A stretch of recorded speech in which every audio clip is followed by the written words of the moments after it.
Dando continuidade, pessoal querido e amado, nós vamos falar um pouquinho sobre as migrações internas no nosso país, no grande Brasil, no grande território brasileiro. As pessoas daqui do Brasil que vão morar fora, depois elas voltam para o nosso território, vamos discutir um pouquinho por que isso acontece. Uma aula esclarecedora, espero que gostem, tamo junto, galera! Atenção, atenção, atenção, nós vamos ter um discurso de uma aluna magnífica, uma aluna bela. Vai sair esse bando de homem que fica falando aí, o Marião hoje ficou com medinho de falar, né? Então, quem vai falar vai ser a Aninha. Aninha, faça o seu discurso, capriche no tom de voz. Bom, um bom dia, um belo bom dia a todos, né? Porque eu sou muito educada, darmos um bom dia a todo mundo. Um bom dia para pessoas do terceirão, de todos os alunos da escola Tia Sônia que verão esse vídeo. Um bom dia para minha bela Tato, meu belo professor. Sou eu, a Flávia, que vos fala, não é mais um menino. Eu estou editando a nossa menina aqui. E vou falar um discurso breve, mas com muito poder e garra. Muito obrigada por virem me ouvir nesse lindo dia, agora com um grito do primeiro ano ainda mais forte que o terceiro, e pelo menos fazer eco no corredor. Não baixamos a bola quando se trata de dignidade e batalha pelo espaço de expressão. Por isso venho aqui falar que somos a melhor turma do Bom Dia e sempre seremos. Assim, me desculpa. E como dizia meu amigo Marião, vem pra guerra, neném. Vem. Aqui me despeço. Um belo bom dia a todos. Olha só! Vem pra guerra, né? Sente a pressão. Braba demais. Vem pra guerra, né? Esse cara aqui tá bonito dessa foto aqui, hein? Ó.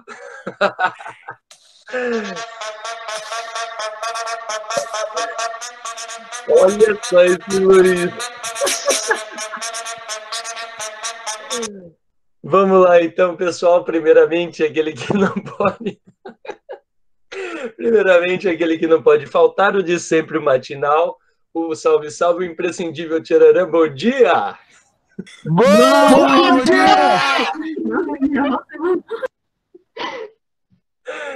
dia! Bom dia, o Mário até escreveu bom ali no chat. Show de bola, pessoal. Vamos lá, então, vamos começar a aula aí agora. Essa aula 49, ela é bem sossegada, bem tranquila, então fiquem à vontade aí, vamos tomar os lápis, canetas e fazer as anotações cabíveis. Vamos nessa. Grandes migrações históricas no Brasil, né? É aquela parte que a gente chama bastante atenção. Denomina-se migrações internas qualquer movimento populacional horizontal dentro do seu país. Então, migração interna é dentro do país, óbvio, sem alterar a população total.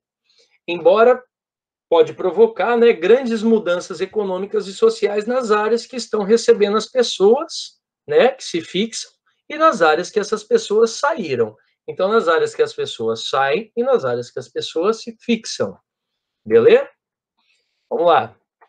Observando a evolução da estrutura socioeconômica, que tinha todo o contexto dentro do Brasil, obviamente, né, e das várias regiões brasileiras, verificamos que, em certos períodos, então depende do período, algumas áreas atraem mais a população, enquanto outras áreas repelem. Vou mostrar um gráficozinho, uma tabela para vocês, já. Tabelazinha fica feio demais, né? Então vamos nessa.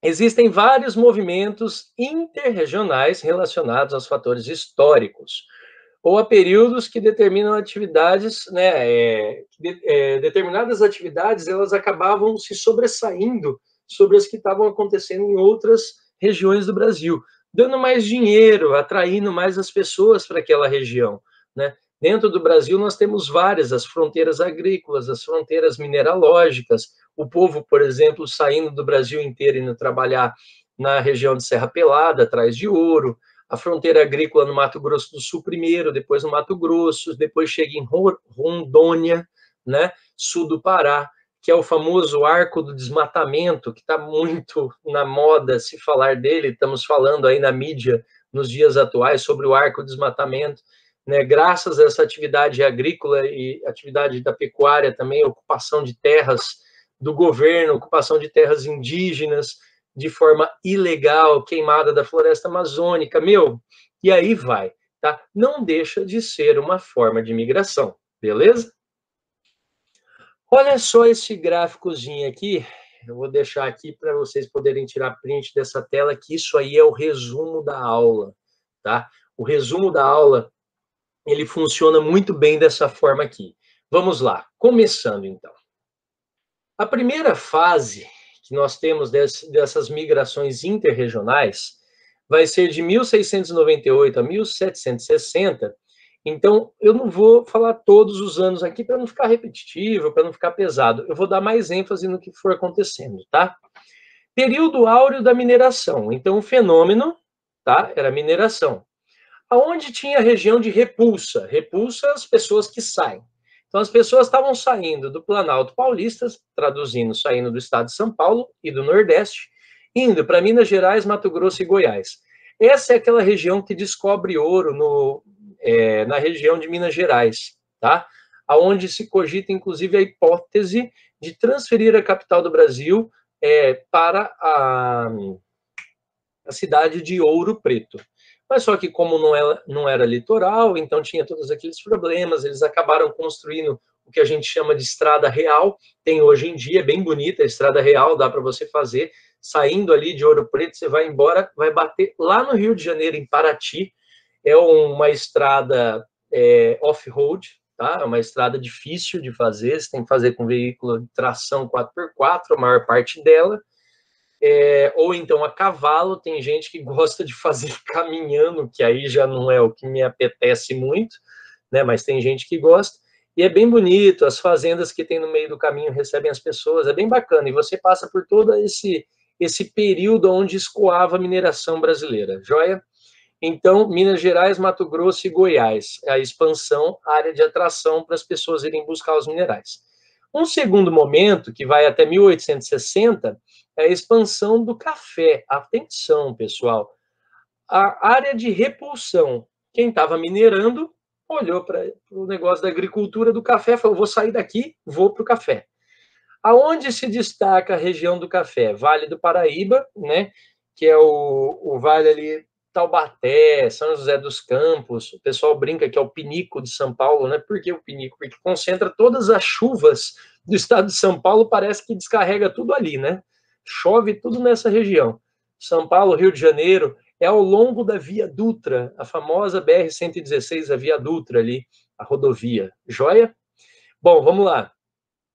Até 1930, período áureo da cafeicultura paulista, pessoal.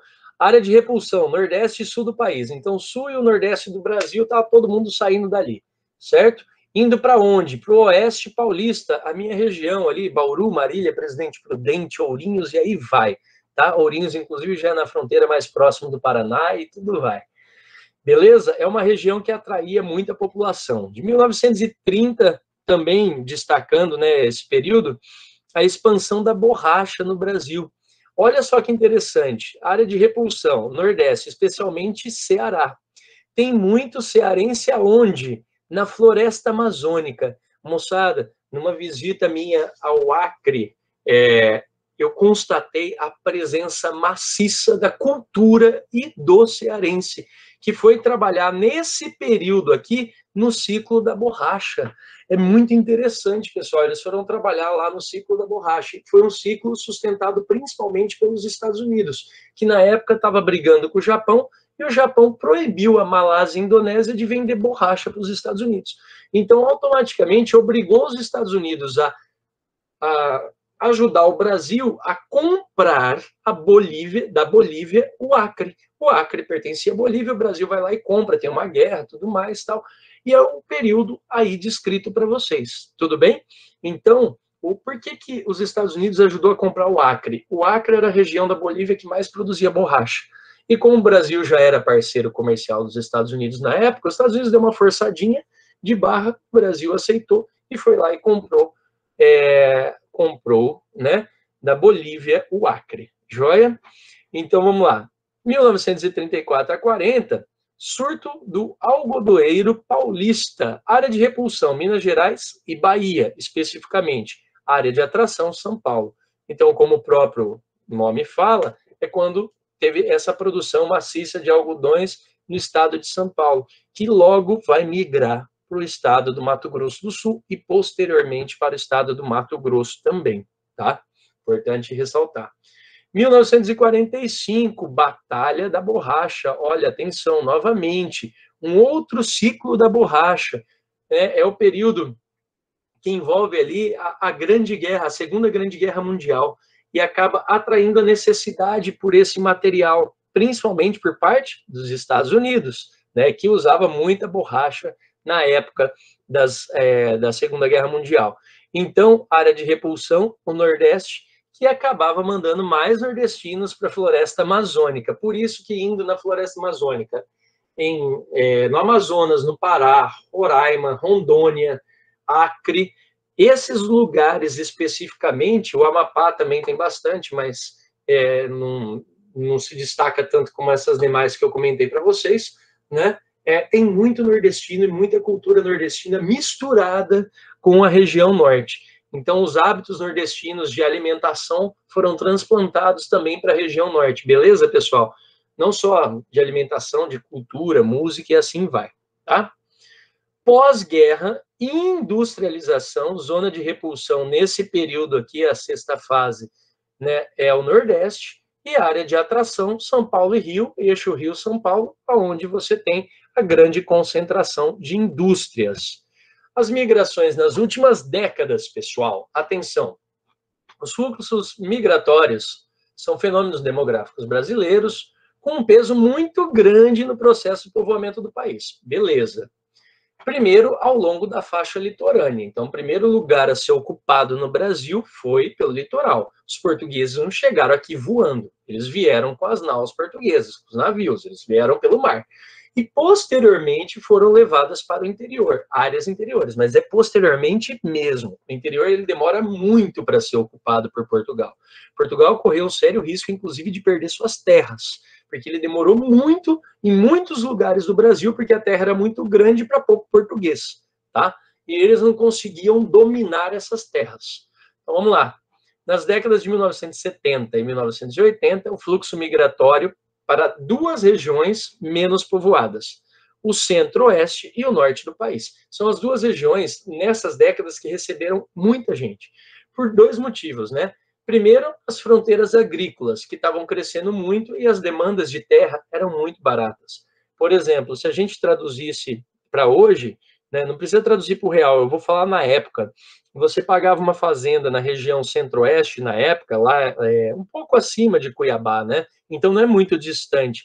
Ali na região, por exemplo, de Sinop, você pagava cerca de $15 mil para 100 hectares de terra. Cada hectare é um quarteirão, vamos por arredondando de uma maneira bem chula, né? 100 quarteirões de terra, $15 mil. Gente, $15 mil para você comprar 100 hectares de terra. Então, compensava o risco. E o governo ainda incentivava e financiava a saída da galera para essa região centro-oeste e norte do país, como parte de um processo de ocupação da região. Tanto é que Sinop, eles tiram o C, né, de companhia e colocam um S, mas o nome de Sinop vem Companhia Norte do Paraná. Sinop, então, significa Companhia Norte do Paraná, lá no Mato Grosso. Eles só trocam o C pelo S, beleza? É só uma curiosidade, né?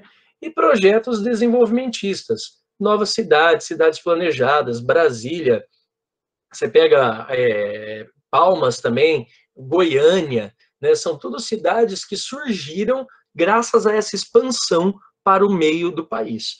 Tá? Cuiabá recebeu uma estrutura muito boa também na época, né? Então, vamos lá. A partir de 2000, o fluxo migratório que mais chamou a atenção foi o retorno de migrantes. Novamente, os migrantes retornando, né, para os seus locais de origem, como os nordestinos que viviam no Sudeste. Então, na década de 70, 80, 90, os nordestinos desceram atrás de emprego. A partir dos anos 2000, eles voltaram para o Nordeste, mas eles voltaram por uma série de motivos. Vamos lá? Esse retorno é resultado das transformações que ocorreram em vários setores, com a crescente automação industrial, então a indústria começou a ficar automatizada, perdeu a mão de obra, obviamente, né? Que levaram à redução de vagas de trabalho no Sudeste. E no surgimento de novos polos, atenção, a indústria cresce assustadoramente no Nordeste a partir da entrada dos anos 2000, né? O crescimento econômico da região nordestina. Então, por exemplo, coincidências à parte, a partir de 2004 já tínhamos o governo Lula, que é pernambucano, né? Coincidências à parte, a região Nordeste ela começa a se destacar desde então e até hoje não para de crescer frente às outras regiões do Brasil, falando industrialmente, em questão de estrutura. É a região que mais cresce no país atualmente, graças a esses novos polos econômicos aqui. Joia? O saldo migratório negativo quer dizer que o número de imigrantes que voltam para o lugar de origem é superior ao número de imigrantes que chegam para viver na região. Então, como assim? As pessoas que eram do lugar, foram morar fora, estão voltando, vem em maior número do que as pessoas que estão vindo de fora para esse lugar pela primeira vez, tá? É o que acontece muito aqui no Nordeste, tá? O Nordeste recebe muita gente de fora, mas também recebe muitos nordestinos que foram e voltaram. Aqui nós temos um gráfico que mostra bem esse reflexo. 1980 a 2010. Cada uma das cores aqui, ó, 1980, 1991, 2000 a 2010. Cada uma dessas cores vai mostrando o percentual por 1.000 habitantes, beleza? Que foram chegando. Então, vamos lá? Presta atenção aqui, ó. Pessoal, olha só no estado de São Paulo inteiro. O período que acabou recebendo bastante gente foi esse período mais amarelinho. Mas quando nós olhamos para a região metropolitana de São Paulo, onde sempre concentrou muitos nordestinos, você observa que tem um regresso, tem uma caída no número. Os nordestinos provam que eles estão saindo de São Paulo capital e estão voltando, tá? Diferente da região metropolitana da Baixada Santista, ali, Santos, Cubatão, Guarujá, né? Essa é a região metropolitana ali. Eles receberam um grande contingente populacional, né? De imigrantes nesse período, joia? E a região de Campinas recebeu muita gente. Por que a região de Campinas recebeu muita gente? Campinas, a partir de 1980 até 2020, é uma das regiões metropolitanas do Brasil que mais crescem economicamente, em número de empresas, etc, etc. Então, vaga de trabalho tem. Então, as pessoas, ao invés de ir para São Paulo, capital, elas estão buscando Campinas. Lógico, pessoal, que é importante destacar que é uma região de atração. Depois dessa pandemia, a gente tem que ver como que vai ficar esse gráfico. Joia? Vamos lá? Migrações entre regiões, estados e municípios. Já estou finalizando, tá? O censo de 2010 constatou que aproximadamente 37% da população do Brasil tinha residência fixa fora do município de origem. Atenção, fora do município de origem. Ou que nasceu. Isso prova para vocês que 1 em cada 3 brasileiros não vai ficar, ou não fica, né, no lugar onde ele nasceu. Ele muda de lugar. Vamos dizer que o brasileiro não é contente com o lugar que ele vive, tá? Não sei se é o caso de alguém de vocês que está escutando aí essa aula. Em 2010, a maior proporção de migrantes de outras regiões no total de sua população, então, por exemplo, outros imigrantes do Brasil que vieram para a sua região, destaque-se o Centro-Oeste, que recebeu 32%, comparando com a sua população, 32% veio de fora, e da região Norte, 21% veio de fora também, que mostrou que os fluxos migratórios tiveram um peso no crescimento demográfico dessas regiões. Então, essas regiões cresceram no número de habitantes, principalmente porque 32% foram para o Centro-Oeste e 21% de outras regiões foram para a região Norte. O estado com maior, atenção, isso é importante, ó, o estado com maior número de imigrantes vivendo fora do seu município de origem ou de nascimento, cerca de 19 milhões de pessoas, é o estado de São Paulo. Eu sou um deles. Eu nasci em São Paulo, Bauru, e moro em Londrina, Paraná. Então, assim, eu sou um desses 19 milhões de pessoas. São Paulo também é o estado que mais manda gente para outros lugares, às vezes dentro do próprio estado de São Paulo, às vezes para fora de São Paulo mesmo, certo? E por último, não menos importante, a contribuição dos imigrantes.